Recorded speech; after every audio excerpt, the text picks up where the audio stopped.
Howard here from ForderLearnToFly. Today we're going to have a look at the modded 172 by WB Sim. We will have a look at some of the Twitch sessions where we were previewing this over the past few weeks, and we'll do a summary of what exactly you get with this aircraft when you pick it up from Just Flight. The bottom line is you get a realistic 172 you can use for study level flight lessons. First, let's have a look at the Just Flight website where you can obtain this product. Right now, at the moment of me recording this, it says email me when it's available, but it'll open up any day now to be available. So I'm just getting a head start on this. We've been looking at this product now for over a month in its different stages of development. There's been a lot of work here, probably a few months worth of work by a number of programmers, and we've had them on stream, and you'll get to hear from them in a few minutes here. Now this product here, as you can see, it says this add-on provides a significant boost to the realism of the default Cessna 172 Skyhawk, standard, float plane, and ski plane. These are included in the Deluxe or the Premium Deluxe edition of Microsoft Flight Simulator, not the Basic Edition or Standard Edition. These enhancements are to the electrical system and many upgrades to the default cockpit instrumentation. And as you look down the list of all the things that it's done, this is just a summary. There are so many more things we uncovered, and we'll show you some of the things like overcranking the starter to the point where it just starts smoking, draining your battery to the point where the lights actually dim.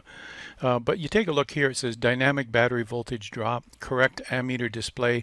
I won't read all of these to you, but the point is a ton of work went into when you turn switch in the electrical system. When you turn switches on, they actually turn on relays, which then draw current, pass the current through to whatever the device is, like a starter. And each of these things can be measured and seen the effect of realistically.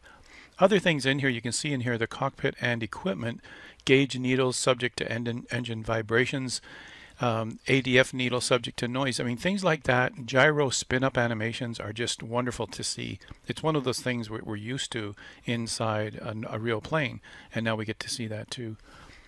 The GPS annunciator, that whole thing, the MD41, it works as it's supposed to. Now, the bottom line of all of this, everybody, if you were to look down the list of these features, the bottom line really is that everything works the way the manuals say they work. And that's where the word study level comes in. Now, because of the limitations of Microsoft Flight Simulator, a few things, very few things, can't actually be done. So it's called near study level, because somebody will find that one thing that doesn't work according to the manual, and then they'll say, oh, it's not study level. So kind of interesting, isn't it? So that's what we're looking at here. All Bendix units feature an accurate font, even, and the CAP 140 and the KR87 have auto-dimming displays. Unbelievable. I have to say that the CAP 140, I had to go back and read the manual myself. I'm used to flying these planes in real life, and I had to go back and reread how to operate that thing properly. So they didn't make it idiosyncratic. They made it according to the manuals. That's a lot of work, and it makes it more realistic, that's for sure. Some of the other things here, engine wear and tear. Spark plug fouling can happen if you don't lean it properly, even when you're taxiing. General engine wear, functional engine priming, starter overheating, oil usage, and they've added more things that simply are not mentioned in here yet. But some of the things that we saw recently from their recent update was too many hard landings. You can actually get the struts ripped off. You can actually get the front gear collapsing. You can actually get a bent prop. Everything there is so real now. And it's the fun part of it, of course, in the sim, but in real life certainly you wouldn't want to do that. All right, so there's a lot of things here. You can certainly go through it yourself, but this gives you an idea. It's the classic, meaning the conventional kind of panel. All of the dials that you see in a conventional panel, not the G1000. And that's where a lot of us love this kind of aircraft. In here, they're giving us a sample of some of the pages, but you'll see that when you get to the manual. Let's now move over to the manual. I just want to give you an idea what that looks like. This comes with the product. And with this manual, although we're going to make some modifications here, I'm going to help with that, just to make it a little more, polish it up a bit, give it a title screen, a table of contents. But this is unbelievable. It's just packed full of good stuff here. Now, the second thing, the one thing that I wanted to mention here was the Garmin, the GNS 530 here that I use as a separate flight sim builder box. Andrew uses it as a separate real sim gearbox in our home cockpits. Easy to use, and of course it works completely with the perfectly with the avionics that are built into this plane. Nice that they put this into the manual. They put in links to each of the operating handbooks for each of the products that are in there. For instance, the CAP 140 is the autopilot. So, and then the other things that you have in there. And then there's a Discord channel where you can get updates. But here's an idea, and I'm not going to read everything to you, but here's an idea. We're going to go look at a live session where things are described to us. Here's an example of the ADF panel, which normally is just an ADF panel. Let's see if I can find you a screen of an ADF panel. There we go. And that's what, no, that's actually, that's actually a DME. Now they've actually built in 1 and 2 DMEs right into this ADF panel, but if you press the ADF button, it goes back to a normal panel. I guess they're not even going to show us a normal panel. But the normal panel, of course, works as it should. Let me just come back here where we started. Now, some of the things they've added into this display because they can't add more panels down below. They can't add more electronic boxes. So they simply took the ADF, which a lot of us rarely use, and they turned it into just clicking the display will let you go and see other things. Now we'll go show you this stuff live, so you don't have to read the whole book. But the idea here is engine wear, fouling none. So if it's in green, it's, standard KPI colors.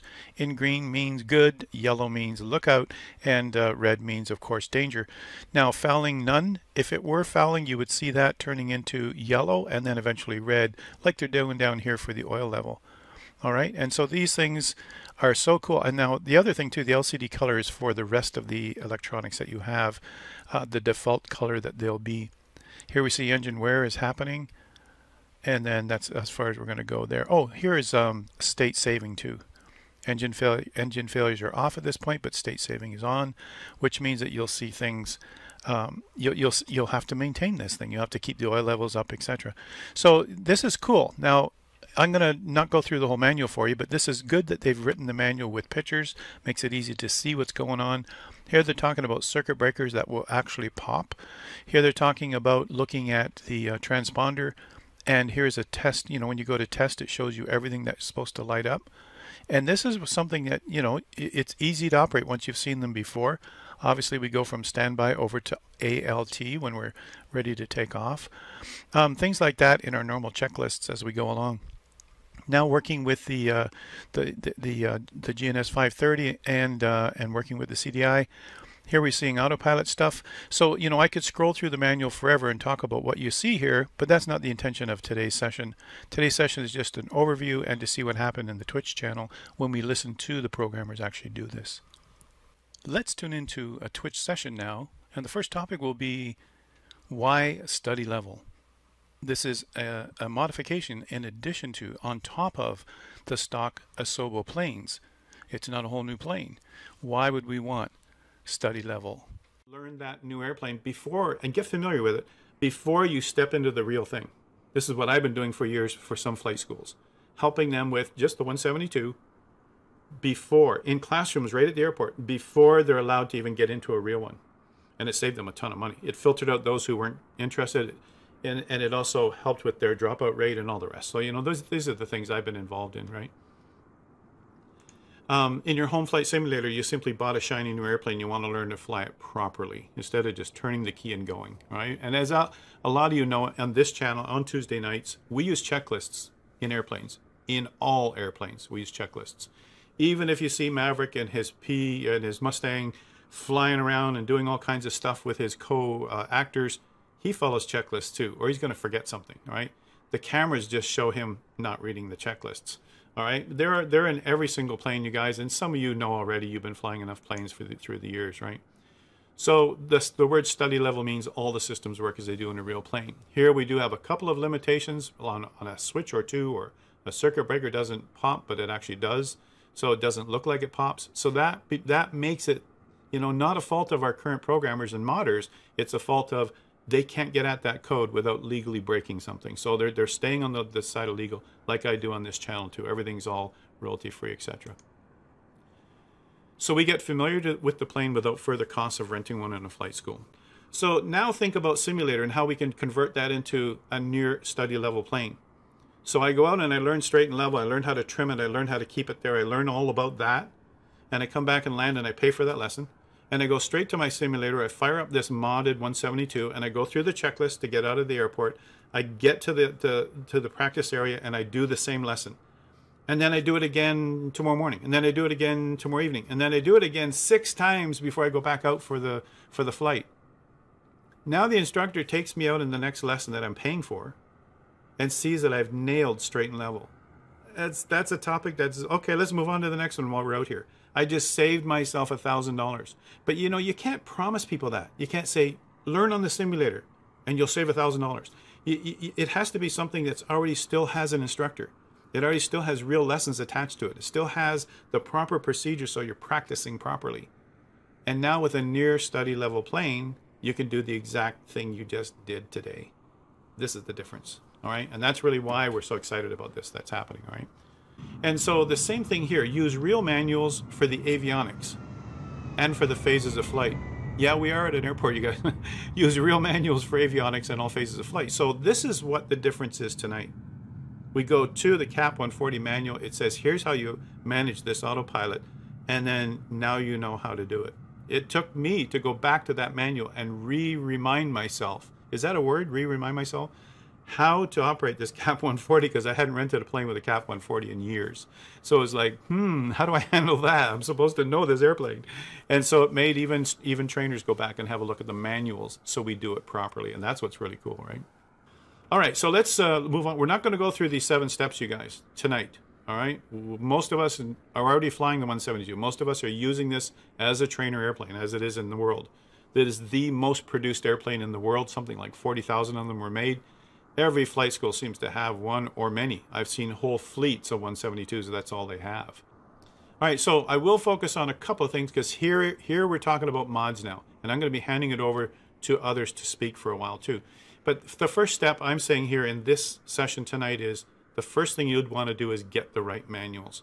And when I say get the right manuals, the very first thing you'd want is a model 172S.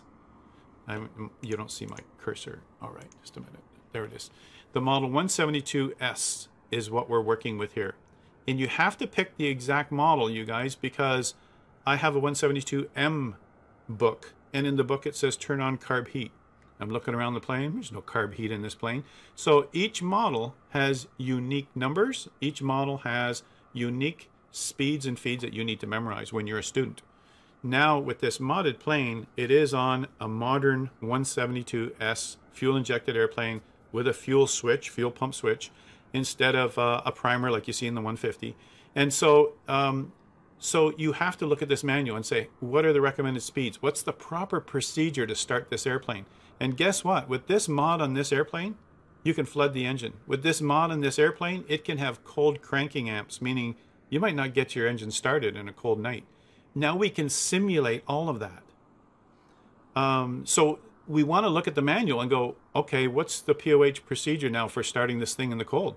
What's the POH procedure for starting it with external electrical power? We can do all of that now. And that's so cool. So we have to actually get the manual that describes how to do all that and use the checklists out of these manuals. Now I've conveniently taken a checklist and made my own laminated versions of them. I also have an IFR quick reference, but I don't need that today. But it's best to grab these things and laminate them because they get used a lot. And guess what? We'll use this manual, which I have been, all of us who have been reviewing this have been using this manual for the past couple of weeks. And the developers, Robert and Skipper Geoff, who've been working on this thing, have been using these manuals for months now to make sure it's exactly as the manual says. And that's important. All right. Now, I want to mention what's in it. As I mentioned, the next page will show you the panel, and I'll point to everything that's been modded, and we'll take it from there, right? But the point here is that, first of all, here's one of the manuals. This is the Annunciator. Yeah, it's not the Annunciator panel. This is the panel you see. I'll show you each of these panels where they are. A manual for that, a manual for the autopilot, a manual for the transponder, a manual for the ADF, the actual manuals. If they use these manuals to make it as realistic as possible, then we need these manuals to be able to learn how to operate them properly. All right? And some of you will be okay with winging it. You'll go there and you'll do transponder things. Stand by, okay, now I'm on, altitude reporting and mode C and all the rest. And you'll know enough to punch in some type of squawk code that they give you. All those same procedures are still there. But is there something unique in there? I got tripped up on the autopilot. I didn't realize about the engage part and how you change between altitude, hold, and vertical speed changes. And it was different than I'm used to. And so I had to go back to the manual and find that. So there's how I found stuff, and that's real study level. I had to study the manuals to get to fly this plane properly, and I'm still testing and learning and playing with the things that I know on this plane. So those are the manuals. Now, we were very lucky that they provided these 3 manuals to us. I think you guys provided the POH to me also that you had found, right? The POH is included. It's included too. So with this mod that they had us test, they included the manual so that we can go away and study for a couple weeks. That's what they didn't say that, but I could almost hear it. It's like, okay, Howard, now go away and study for a while. That's what we did, right? So take a look at this panel, you guys. Now, everything I've labeled here in red and every arrow you see here, everything here has been modded, even if you don't realize it. When you look at the annunciator panel, you go, yeah, it's an annunciator panel. When you hit the test switch and push it up like you do in a normal checklist, it actually turns everything on the annunciator so you can see what it's supposed to. You can see that the bulbs are all working. That's so important, and people don't realize how important that is. Like, test the annunciator. Yeah, all the lights come on. There are bulbs behind there, and those bulbs come on or off. What if the bulb is burned out? You know? A simple thing like that. And how many hours did that take for them to go in and code that? You know, when you think about it. I can appreciate that, you guys. Very early in my career, I was teaching and certified in teaching programming at the college level. Hours and hours and hours of code. And look, the annunciator lights work. So a lot of you may not realize how much work went into all of this. Painstaking hours and hours into the wee hours, all right? And sometimes sessions together. I think recently two of the guys in voice chat right now, 2 of them spent something like the whole day ended up being 6 hours between each of us, you know, 6 hours. One of you spent 6 hours. The rest of us were portions of that time just to discuss and talk and change things or whatever. So now let's just start from the left part here. The timepiece is important. Most people look at that and go, yeah, tells the time. Yeah. Okay, what would you mod in there? Well, there's a lot of interesting things that needed to be modded in there that we learn in real flight. So right now, I'm not going to teach each of those areas. I'm just going to point out what we're going to focus on at some point, maybe while a flight's coming in, maybe while Geoff is doing an RNAV approach, he might go over and show us that part. But what's important in here is also the voltage part. You click a button and you see voltage of your current system. And that's going to be an important indicator that works perfectly now. There was a lot of code, a lot of attention put to the electrical system of this plane, and that works exactly as it should, all right? And then, you know, the annunciator panel, I mentioned that already. Now, down here, the circuit breakers. An important part in an airplane, and a very important part when it comes to troubleshooting, when it comes to emergencies also. In this plane, a breaker could pop. In these older planes, you guys, now these planes are so old, some of them are as old as me. I mean, we're talking old here. And some planes that I have rented, I'm just trying to think of some of the years of the planes that I've rented. The oldest plane I've rented was 1956, a 1956 Cessna 172.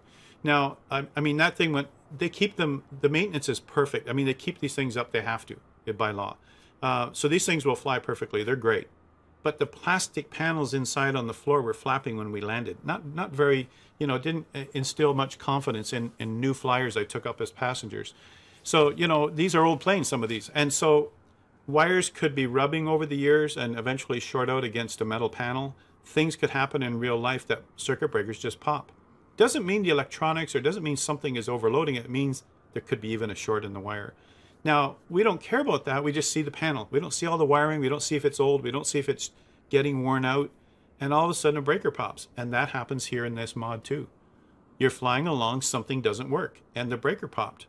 You put, what does the POH say? Put it back in, see what happens. It pops again. And then it will say, leave it popped. Or whatever it says in the POH, that's how you handle this thing. So you can't be there in an emergency and see a breaker pop, and it keeps popping, and you keep pushing it, and it keeps popping, and then you decide, I'm going to go read the manual while you're flying VFR. You're not going to be reading the manual. So you've got to have this stuff read ahead of time. You've got to have an idea what needs to be done. Circuit breaker handling, what are you supposed to do? When some instrument doesn't work, what is the procedure? You know, like when it comes to the more realistic parts in life that we don't do in the sim, now we can. And practice it here. So when you're in the real plane, the instructor is turning to you and saying, you just lost the circuit breaker for your autopilot. Now what are you going to do? Do you leave it pop? Do you push it back in? Do you call somebody? Do you call a friend? So, do you scream? I mean, so what are you supposed to do? And if you confidently tell them, well, the POH says I'm supposed to do this, this, and this. You know, so some things you do memorize, general procedures you memorize. Now we can practice that because these things are going to happen, all right? And all the switches, of course. Interesting when I say all the switches, of course. As you add loads, Geoff is going to be pointing out the ammeter. The ammeter is very important, you guys. In the stock 172, the ammeter even shows the starter current, which it shouldn't do because it buries the needle. Starter current's way higher than any of the other currents, all right, if you understand what that means. So that's been brought down to realistic again, and he's going to show you some of that stuff as we go along. Proper starting procedures, taking that mixture out to lean first. As you start the engine, you push it back into rich. That's the proper way to do it. That way you'll never flood the engine. I said we were going to go clockwise. Sorry, we'll come up here. The audio panel itself had to have some tweaking also to make sure that works properly. I will not explain that all tonight. Sorry, you guys, I can't pay attention to that right now. I got to focus on what my thoughts are here. But the audio panel in real life, many times I'll be monitoring the guard channel, the guard frequency on COM 2 while I'm still talking on COM 1. And that way, if anybody, you know, is calling on the guard frequency 1215, or if somebody's ELT has gone off, even for real reasons or danger reasons, I can still hear it while I'm flying. And that's an important thing because I might be close to the accident site and I can go and overfly it. I have had to do that once in my life. And so the things that you do with the COM panel, listening to Morse code for the ADF or for the VORs, all of that is perfectly functional. And same with the markers and all. It's just everything's working the way it worked in real life, and I like that part of it. So you might not pay attention to that at first. You might go, yeah, it's an audio panel. What's the big deal? Again, hours and hours of making it real. All right, I want to point that out. And so you don't get the current date, but you do get one with a date. So do you hear what he's saying, you guys? Is that if you put a livery, let's say you've got a collection of liveries, and you put a livery onto this modded plane, it may change the look of that interior panel, and you don't get to see some of these niceties that they've changed in this panel. All right, so it's worth testing. Now, my airplane that I have, my red ForderLearnToFly airplane, was tested by these devs, and they made sure that it didn't overwrite anything inside and it was clean, or they adjusted it to make it clean inside. So you may have to do that, or you may have to live with that, the fact that you're missing something because of your livery that you're putting on. I'd say for now, we're doing study level. Who cares what the outside of the airplane looks like? The inside's what's important when you're doing study level stuff or near study level stuff. The inside's what's important and how this operates. Looking out the window, it still doesn't matter what color your plane is and what livery you're using. So stick with the stock liveries that are here. This attaches, just so you guys know, this mod attaches to the stock Asobo 172 that's already in the sim. And it's already in the sim in deluxe and premium version, but not in standard. That's important, all right, for you to understand. And secondly, if it skis, floats, or wheels, still the same. I was just flying it on the weekend in one of our group flies. I was flying the float version just to see if the mod was still working the same way. Of course, it was working great. And I was practicing more with flying the modded plane. So I just wanted to mention that. Now, a couple things here, and then we'll just move on, you guys, and we'll start heading towards the demo. Here, the Bendix King Automatic Direction Finder ADF is an important instrument. Now, here it's not a zoomed-in look, but it's over here on the right side of the plane. I've left this view for you just so you can see, because we will zoom in more to it. It does more than just what ADF normally does. Now, ADF, for those who do understand it, is the receiver, and the actual indicator is down here.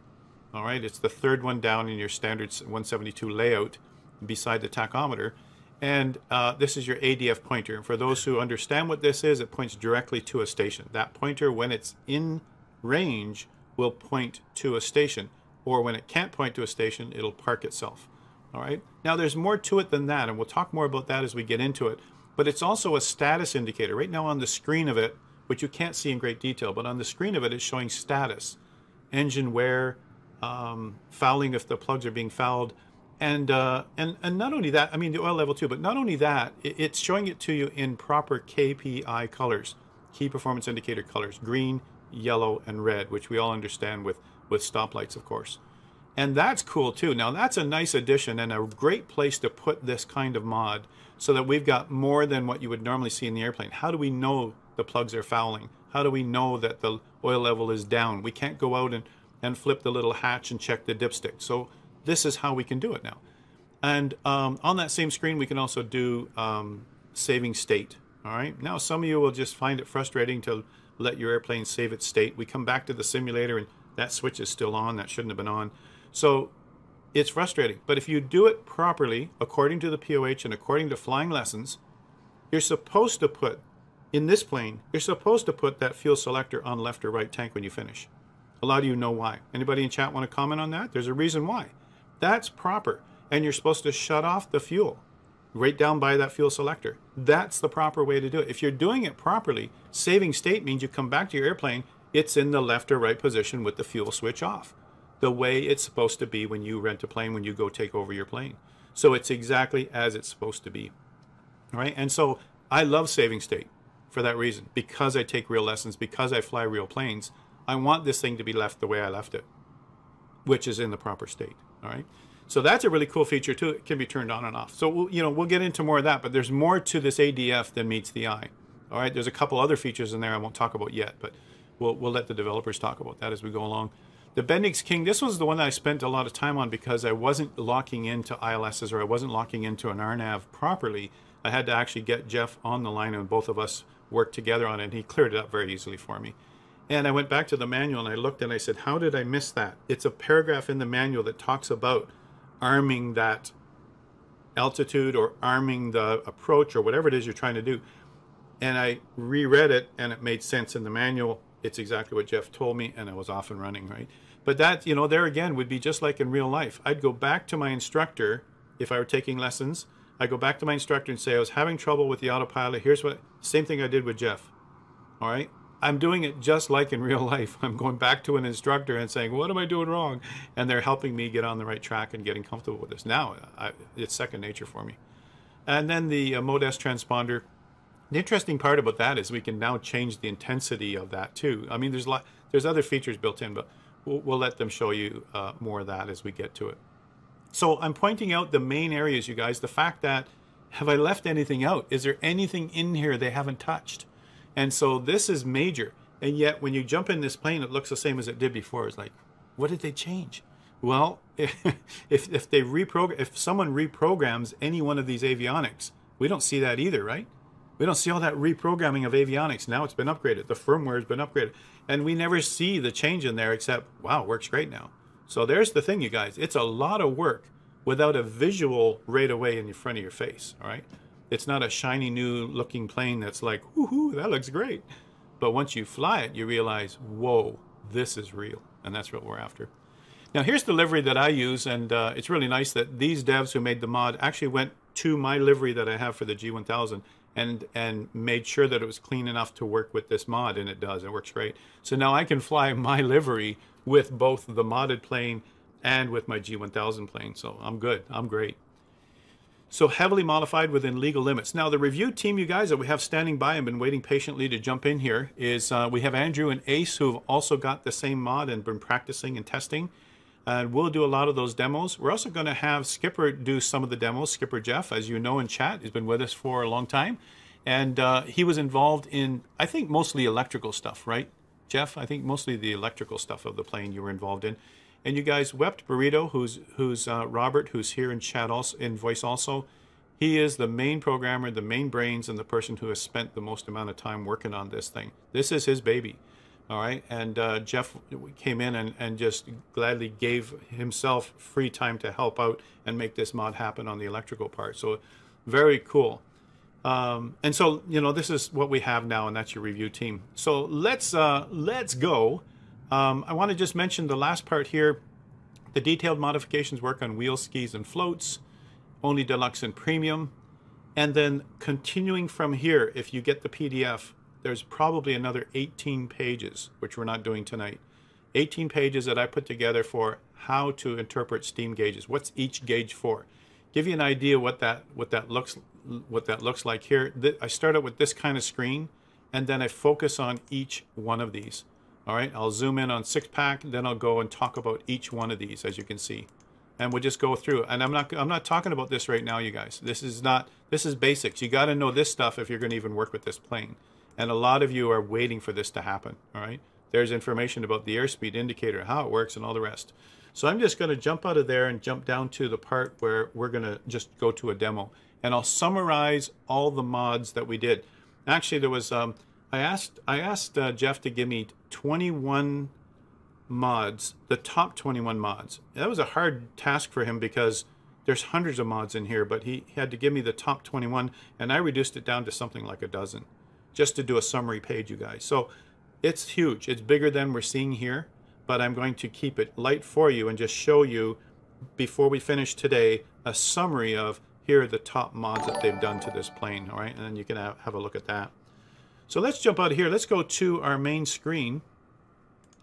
And from here, we're going to have each of the reviewers or each of the developers jump in now and talk a bit about what they have in front of them. Andrew or Ace? Ace, do you want to start? Sure. We can kick this off with breaking some stuff. Okay, and you hear how he says it, you guys. I love his attitude. Considering that Ace has already done this, let's go break some stuff. Yeah. And this is it, you guys. Some of these things we did break accidentally. It was like, oh, now what? We had to go to the POH. Yeah, it's actually, even if you search for a 172S POH, that's one of the one they gave us is one of the ones you'll come up with. Okay. As a download off the web. So I'll give them a link to this one then, as long as we can share that. All right. So right now we're just sitting here. We're idling. Everything is nice and cozy. You can see that our voltmeter readout up here has us at 27.7. Now what we're going to do is we are going to stop the plane. And we're going to shut off the fuel because we don't want to actually start. Now, you can see already we're down to 27.2, 27.1. And that's because I do have things running in the plane right now, and it is creating a draw, so that number is falling. Now, if we try to crank this engine, see the propeller spin. It doesn't kick over because I have the fuel shut off, but our volts have dropped even more, and they'll continue to drop if we keep trying to crank on the engine. So to make this a little more dramatic, we're gonna change our time of day. Let's go to the evening.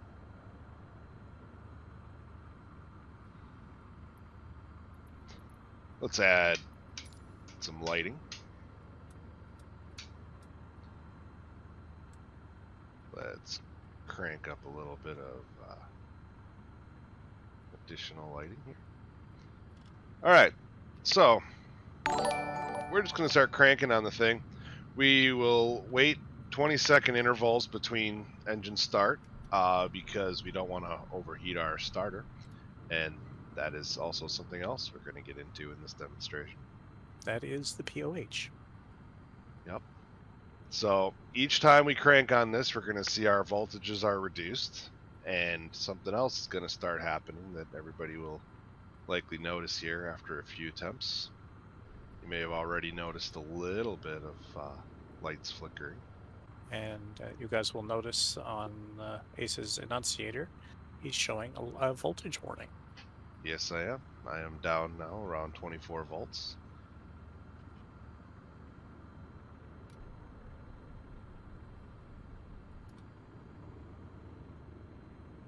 Notice the instruments while he's trying to crank, you guys. You want to talk about realism? Watch the instrument shake too.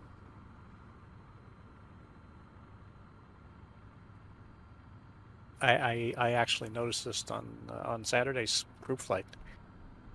That while I was flying, the actual whiskey compass was actually vibrating. Now this will take a while. You know, we'll get several cranks on this. It'll take a while, and it'll get more and more pronounced as we wait. However, this is a perfect day. It's like 80 degrees. It's nice and beautiful. We don't have to stay that way. We can take our temperature here and start to drop it off a bit. Don't you love a sim? You know, we can just do something like maybe around there, negative 50 degrees. Now you're flying in the Arctic apparently, but to make a more dramatic representation, our voltages will drop a lot faster and more aggressively as we try to crank on it when it's cold. In fact, we can take that temperature way down. Somebody started this up near me. Hold on. This time when it goes to crank, it's going to really struggle.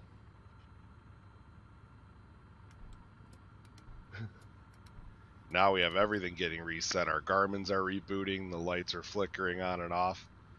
This is just like real. This is an Antarctica start, of course. We don't have to go this extreme, but just to give a demonstration of your temperatures and everything affect how this plane works, how the battery drains, and how much. Well, I don't know if you noticed it, Ace, but when before you changed the temperature, you were 24, 23.9, and as soon as you came back in after changing the temperature, you were down to 22.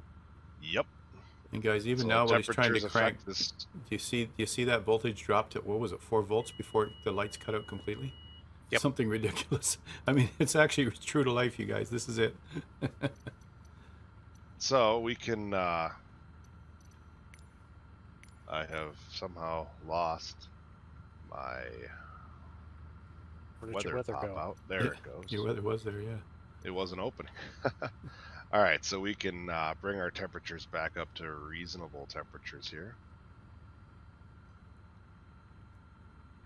It's interesting how the battery will regen too in the warmth. Yeah, so it got a little bit higher. Yep. Now it's probably not high enough to start, but you're going to notice when we crank it this time, it won't quite as aggressively start shutting everything off and struggling nearly as much.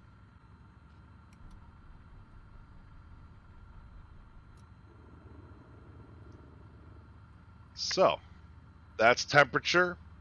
That's how it affects our battery and our starting, and then that is how the lights react when you are cranking down on the battery. The next thing we're going to play with, and I'll bring daylight back up here so we can see better. There's a breaker right here that if you pull that breaker, it regens the battery. It basically hooks up external power. It's an inoperative breaker as far as the plane is concerned in this mod, but that's how you can get your battery back up to good cranking amps there. So and once the breaker will stay pulled out until it gets 100% on the charge, and then it will automatically pop back in again. So someone asked that in chat earlier here about that, whether we are using that port at all, and that's what it's simulating. It is and it isn't, because that's basically just recharging the battery. You can't start the plane with that on, because as soon as it hits 100%, it shuts off. Yeah, the LK2 mentioned that in chat. So so now that we're there, we're going to go outside the plane here, and this is going to break some more stuff. Captain Rash mentions about the gyro instruments too. That's exactly what they're supposed to look like, you guys, inside that tilt. And again, that's why I've included, sorry Ace, just a second. That's why I've included the, in the PDF version of this presentation, I've included what each instrument does, because some of them are gyro instruments in this kind of plane, and they're either implemented by DC electric or by vacuum air. And so that's important to understand how they work, because when you see it here in the mod, that's how they're supposed to work. That attitude indicator looks like it's broken. Nope, it just hasn't spun up yet. And so that's exactly what's supposed to happen, and it's working as it should. And Captain Rash picked that out there. He saw it right away. Go ahead, Ace, sorry. I'm going to move this a little bit because I see it's behind your logo there. Now, this display I have open here, it's showing the temperature of our starter, and I'm sure it's a little hard to read on the screen, but bear with me. We're going to now do what we're not supposed to do. We're going to start cranking on this starter just relentlessly instead of waiting that 20-second cooldown. And we will begin that right now. Maybe I can ask whoever's there. Watch as that temperature starts to increase. The person idling behind you, if you could just move off out of that area. I don't think that's a person. That's Okay. been there for the longest time, and I never saw a screen name. I think that's an Okay. AI plane. Okay. We're at 180, 190. At the temperature of the starter, you guys. 200. Now, everything seems pretty good. 230, 240, 250. But if you crank on your starter numerous times without giving it enough cooldown time, eventually you're going to get up here to 300. And what's going to happen at 300 is we have burned out our starter. So now we get to sit here with a smoking starter until it cools down enough that it's actually smoking. No longer smokes. Yep. You're smoking your starter. Who can say that? What are you smoking, Ace? My starter. Not good, you guys. Not good. When you see that happening, it's like time to shut her down. Yeah. Okay, Howard, you did notice Zach was here. Yeah, I noticed he was here. Yeah. Hi, Zach. How you doing? Great to have you here.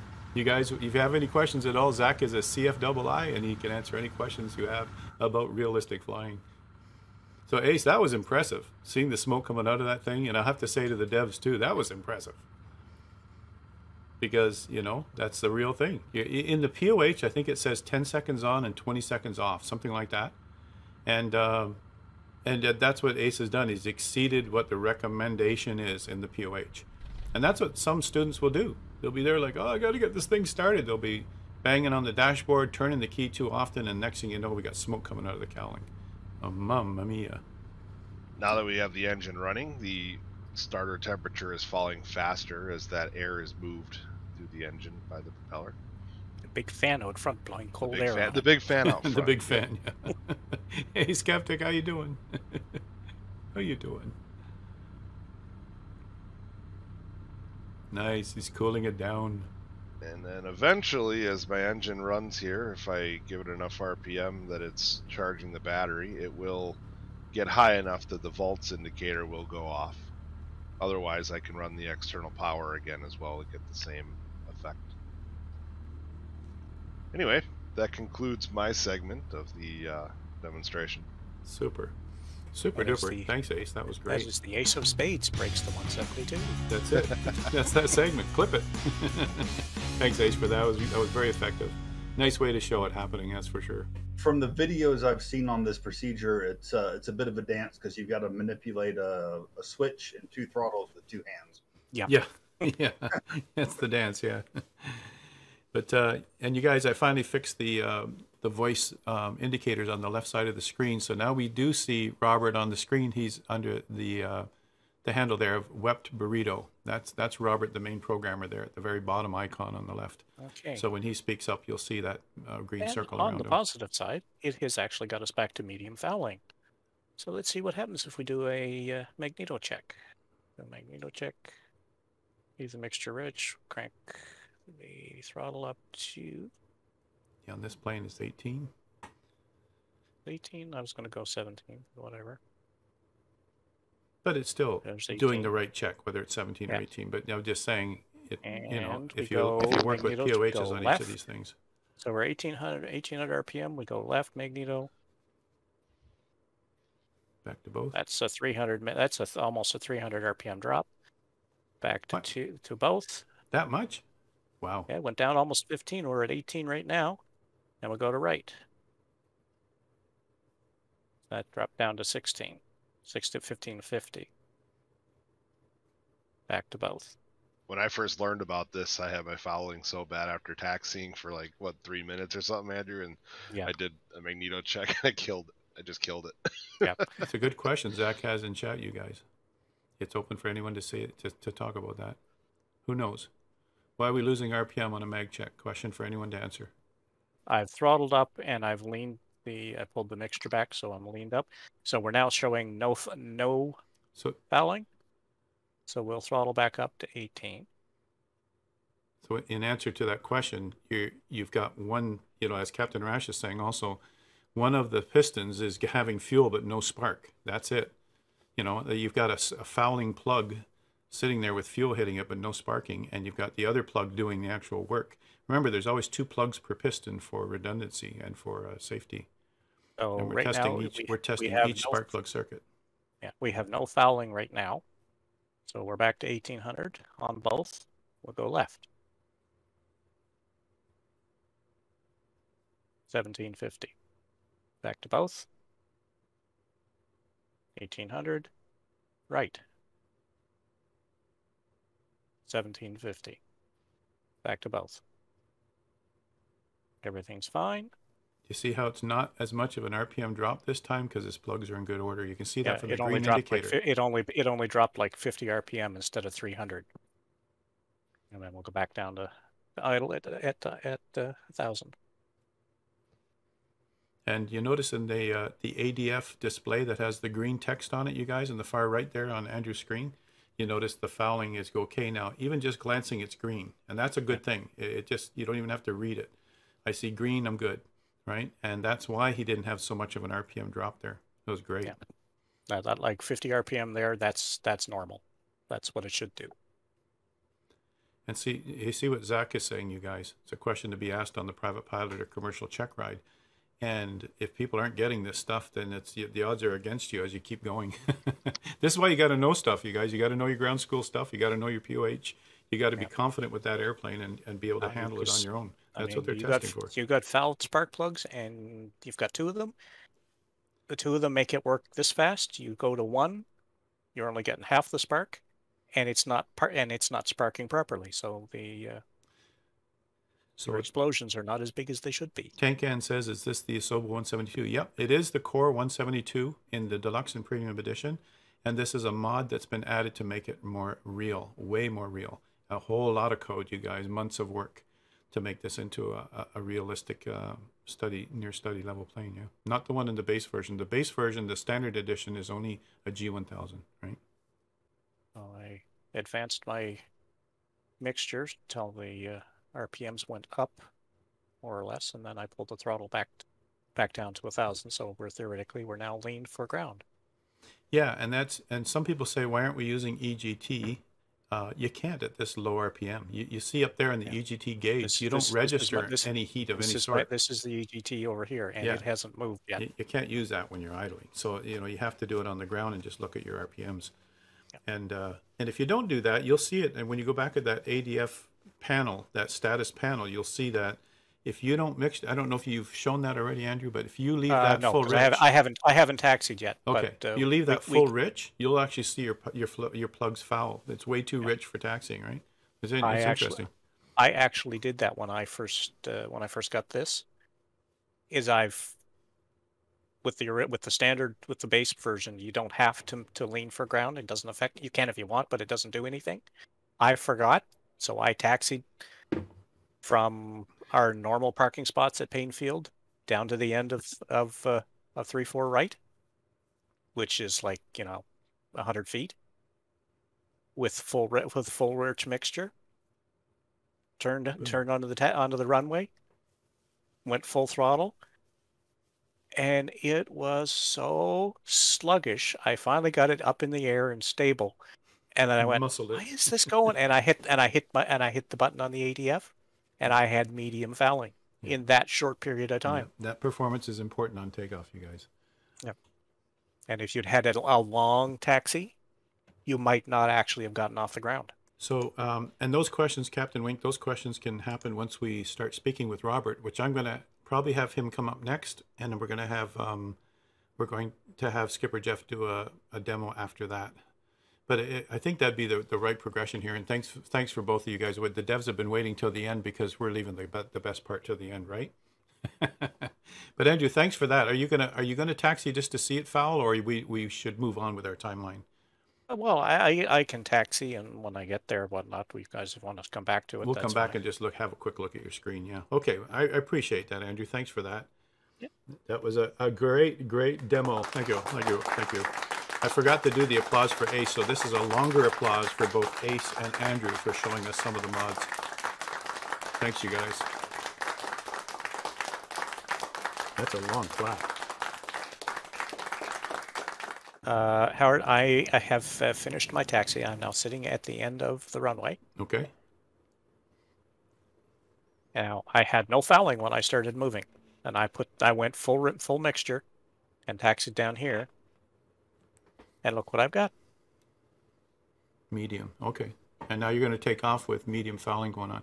Now, you know, you guys in real life, you wouldn't notice this. You have to recognize the performance degradation while you're heading down the runway. This is why we have a V1. This is why we have a point of abortion, you know, where we actually abort the flight. And so as he takes off now and gives it full power, right away you'll notice it's not snapping your head. It's not the normal feel that you get when you take off. And he's heading down the runway now, and at some point he's going to make the decision that something's wrong here. Should I really put this thing in the air, or should I just try to stay with the rest of the runway? Or that whole thing about land straight ahead unless you're at 1,000 feet, right? What do you think, Andrew? What's it feeling like? I don't have any sound coming from you. Somehow. Okay, just a sec. I'll adjust. There we go. So you're just muscling it off. I made rotate speed about 10 seconds before I cleared the end of the runway. Yeah. So in real life, I would have killed it about halfway down. But I've done this before, so I knew it would get off the ground. So now, how would you fix this? I mean, the first thing the POH says is land as soon as possible, right? Second thing is you got to be prepared for an emergency landing off airport. Where you are right now at Payne Field, I know there's a golf course to your right. You could probably head there, given enough altitude, right? But you know what the POH says about emergency landings, you guys, especially on takeoff. You got to land straight ahead. And what do we have at Payne Field? We got a factory right in front of us. You're going to land straight ahead, right into the factory doors. I mean, it's a dangerous airport when you think about that. So if you can edge your way over toward the golf course, maybe that would be your option if it doesn't clear, right? And then go through the troubleshooting to clear it, right? Yeah. Well, the saving grace with this is it's cleared itself. Because my throttle is up high enough. I've got high enough RPMs, and I did actually pull the mixture back a little bit, and I now have no fouling. So pulling the mixture back, you guys, leans the engine more, which means that it's going to clean it up. And beautiful, he fixed it.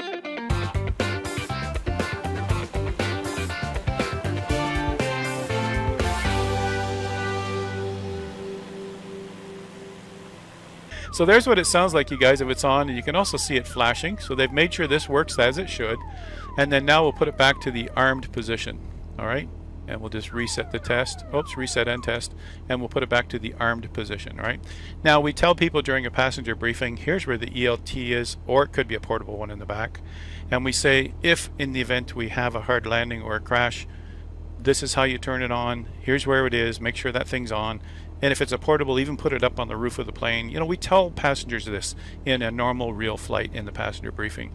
We also show them where the fire extinguisher is, and we show them where the first aid kit is. Normal passenger briefing.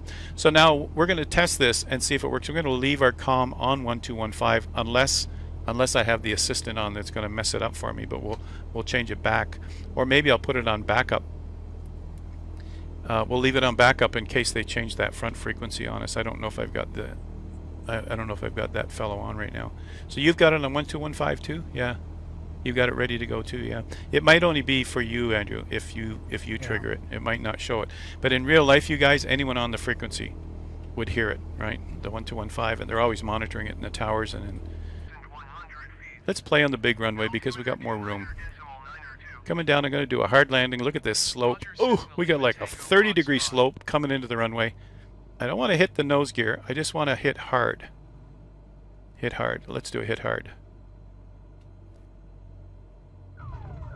There we go. You can hear it. So there's a hit hard. It worked. Full power. Go around. Because that was a beginner's landing. Who we got up ahead of us? Oh, somebody went around. Somebody had to go around. All right, so we've got ourselves an ELT running. Is that ever noisy? Is that you, Andrew, or is that me? That's not you. It's definitely me. So the hard landing worked. Let's reset that. See where I'm going. All right, let's just turn around. Let's do a teardrop, come back. I want to try a harder landing now with the nose wheel. Stuff you can't do in real life, right? I was showing you, yeah, sorry Andrew. On my screen it was looking great. There we go. Oh boy. Boy, I caught it just in time. So the ELT went off, which I'll turn the volume down now. That makes sense, we know that works. But I also did a very hard landing. I mean, look at that. Stuff you can't do in real life. Say to the instructor, so what would happen if we didn't flare? Well, we don't want to try that. Okay, we don't want to try that. So here we see another improvement in this real life Cessna. And as you can see, we need a new prop. Well, we need a whole new engine, you guys. When you get this kind of prop strike, they don't just fix the prop. They end up putting in a whole new engine. Or at least they end up rebuilding the whole thing from scratch. Isn't that a cool feature? What do you guys think of that one? Yeah, first tests on this, you guys, in the preview. This thing was sunk into the runway, yeah. Oh no! Oh no! Where there's smoke, there's got to be fire. So, you know, there's no other way to fix this, you guys. You can't just press the Y key and make it happen. You could go into developer mode and do a reset in there, but the only other way to do this is to jump out. This is why I did it last, just to give you an idea. I mean, look at those scrape marks. I really did wreck that prop. Now, if this turned over, which I did in my first test earlier, if this flipped over, you'd see that the nose gear just has one piece hanging out. And the nose gear's back here somewhere in the runway. Now all we need now is Wombi's trucks to come out and start shooting water. That would make it all the best, right?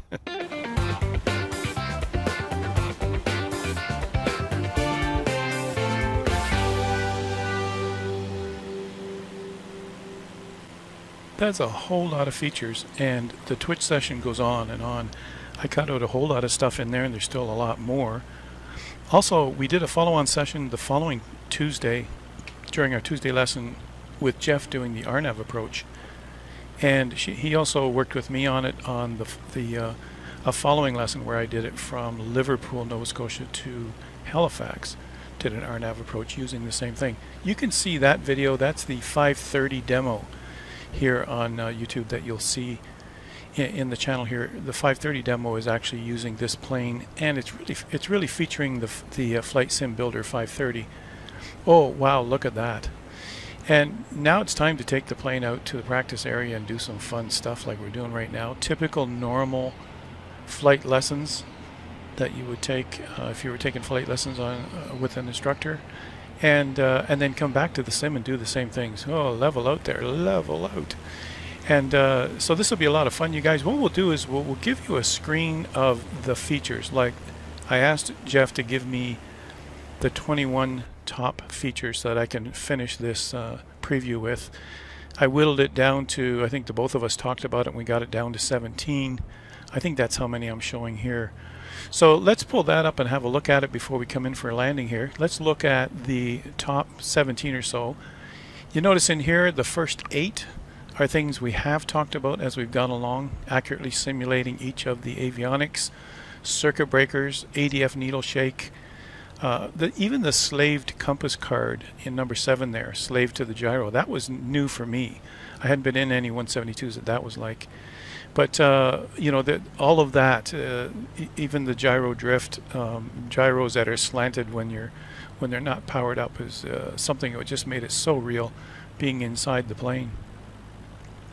So you know, as we come in for a landing here, we want to go and take a look at probably the next 8 or the next 7 features. There's so many things they did, so many hours of programming, and yet it's still an Asobo plane. When you look inside, it looks similar until you start looking closer like we did. Here, let's look at the rest of them. Fully detailed electrical simulation with relays controlling the battery, alternator power, starter, external power connection. Starter motor temperature simulated like AceOfSpades did for us. Low temperatures also. Engine flood like Andrew showed us. Extra priming. Lights dim with low voltage, and turn on and off, state saving. I mean, there's so many things, and we're just hitting the highlights here. So this is a package that definitely has a home for all of my online students who take real lessons, and they also take my online courses to go with it. they're all waiting to get this this airplane in their hands so that they too can have the realism that I enjoy.